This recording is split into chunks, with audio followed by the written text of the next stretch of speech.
Азербайджанская провластная медиа обвинила Владимира Соловьева в терроризме.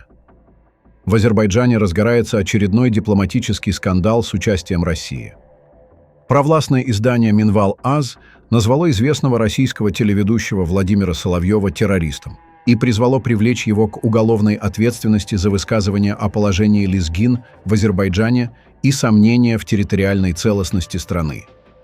Скандал начался после того, как в эфире программы «Полный контакт» Соловьев заявил, что Россия имеет более 300 километров общей границы с Азербайджаном и может побороться за права лезгин, полностью поддержав их движение. Он задал провокационный вопрос. Кто сказал, что границы Азербайджана незыблемы? В Баку эти слова восприняли как прямое вмешательство во внутренние дела и угрозу межэтническому миру. Общественные организации и правозащитники призвали возбудить против Соловьева уголовное дело по статьям о разжигании межнациональной розни и призывах к терроризму. По мнению азербайджанских экспертов, подобные заявления создают риск дестабилизации в многонациональном государстве и нарушают нормы международного права. На фоне этого скандала российско-азербайджанские отношения накалились еще сильнее. Член Комитета Госдумы по обороне Андрей Колесник в интервью изданию «Абзац» резко раскритиковал внешнеполитический курс Баку. По его словам, президент Азербайджана Ильхам Алиев выбрал опасный и неверный путь, сближаясь с Турцией и пренебрегая интересами Москвы. Колесник заявил, что численность российских войск на Кавказе достаточно, чтобы решить там все проблемы и при необходимости перебросить дополнительные силы. Он также заявил, что если Алиев продолжит нынешний курс, он может лишиться президентского кресла.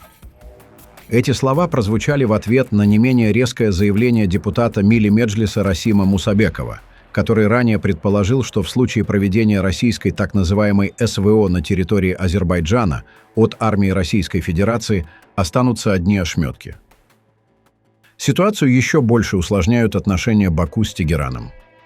По данным страницы Gündelik Nakşivan, иранские власти после подписания мирной декларации между Арменией и Азербайджаном ужесточили условия для азербайджанских перевозчиков. Вместо привычного прохождения через пункт пропуска в Биле-Суваре водителей отправляют в удаленную пустынную местность под предлогом перегруженности таможни. Там грузовики простаивают по несколько дней без еды, воды и элементарных условий. Перевозчики утверждают, что иранские чиновники напрямую связывают происходящее с недавним мирным соглашением, заявляя: «Ваше правительство встало на сторону армян. Если вам это не нравится, пользуйтесь маршрутом Трампа или ищите пути через Армению». Речь идет о транспортном коридоре, который должен соединить основную территорию Азербайджана с Нахичеванью, и который Иран уже заявил, что не допустит к эксплуатации. Даже в Анкаре, одном из ближайших союзников Баку, реакция оказалась неоднозначной. В провластной турецкой газете «Yeni Shafak» обозреватель Ибрагим Карагюль написал, что, по словам его источников, Алиев отдал войну Эрдогану, а мир – Трампу. Он, естественно, говорит это в переносном смысле. В Турции ожидали, что историческая мирная декларация будет подписана в Стамбуле, и ее заключение в Вашингтоне вызвало недовольство в политических кругах. Ереван, напротив, старается сгладить острые углы в отношениях с региональными игроками. Заместитель министра иностранных дел Армении заявил, что планируемая регистрация совместной армяно-американской компании не подразумевает присутствие военных США в регионе. По его словам, проект создает уникальную экономическую взаимозависимость. Иран получит доступ к Черному морю, Россия – железнодорожное сообщение через Баку, а США – долю в ключевом бизнес-проекте. Армянская сторона заверила, что историческая граница между Арменией и Ираном останется неприкосновенной, а отношения с Тегераном носят стратегический характер и не будут принесены в жертву политическим сделкам. Высказывание Соловьева, обмен резкими заявлениями между российскими и азербайджанскими политиками, обострение на азербайджано-иранской границе и недовольство в Турции показывают, что даже мирные декларации не способны моментально стабилизировать Южный Кавказ. Наоборот, баланс сил в регионе становится все более хрупким, а каждая фраза, произнесенная в эфире или на политической трибуне, способна стать причиной нового витка напряженности.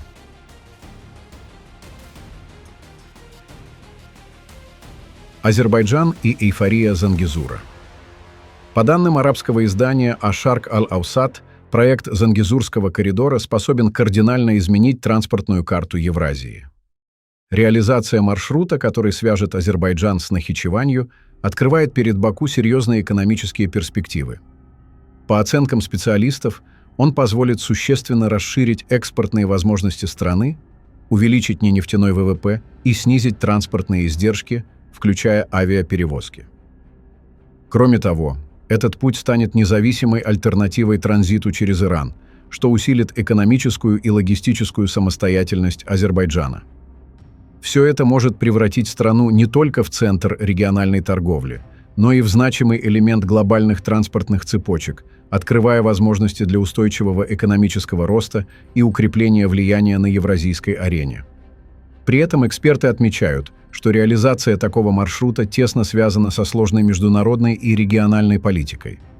Изначально в проработке проекта участвовала Россия, но со временем к нему проявили интерес США и Великобритания, а также Иран, Турция и Китай, который интегрирует этот маршрут в собственную инициативу «Один пояс, один путь». Таким образом, экономический потенциал проекта переплетается с интересами сразу нескольких глобальных и региональных игроков, что делает процесс его реализации достаточно сложным. Многие аналитики сравнивают ситуацию с многоуровневым пирогом, где интересы внешних и внутренних участников пересекаются.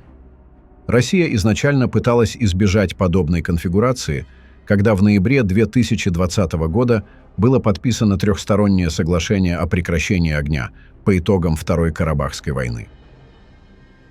В документе в пункте 9 не использовался термин «Зангезурский коридор», однако содержалось обязательство Армении обеспечить беспрепятственный проезд грузов, транспорта и граждан между Нахичеванью и основной территорией Азербайджана.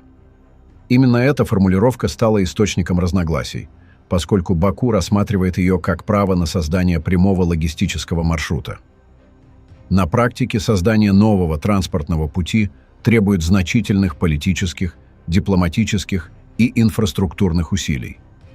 Необходимо согласовать детали с Арменией, учесть интересы соседних стран, наладить контроль безопасности и обеспечить соответствие международным стандартам перевозок. Эксперты отмечают, что это может занять годы, а промежуточные этапы будут сопровождаться переговорами на всех уровнях, включая правительственные структуры, бизнес-сообщества и международные организации. Для Азербайджана и его ключевого партнера Турции проект является не только экономическим, но и геополитическим инструментом. Он дает возможность диверсифицировать маршруты поставок, усилить влияние в регионе и создать новые экономические связи с соседями и партнерами по Евразии. В то же время любые шаги в этом направлении требуют осторожности, чтобы не вызвать обострение существующих региональных конфликтов и не столкнуться с нежелательными дипломатическими последствиями. Таким образом, так называемый Зангезурский коридор остается стратегическим проектом с большим потенциалом, но его практическая реализация зависит от множества факторов, включая согласование с соседними странами, стабильность в регионе и долгосрочную экономическую стратегию Азербайджана. Пока речь идет в основном о теоретических выгодах, которые при успешной реализации могут существенно изменить логистическую карту Евразии и укрепить роль Азербайджана как ключевого транспортного узла между Востоком и Западом. Пишите ваше мнение в комментариях и подписывайтесь на наш канал, чтобы не пропускали самые важные и актуальные новости мира и Южного Кавказа.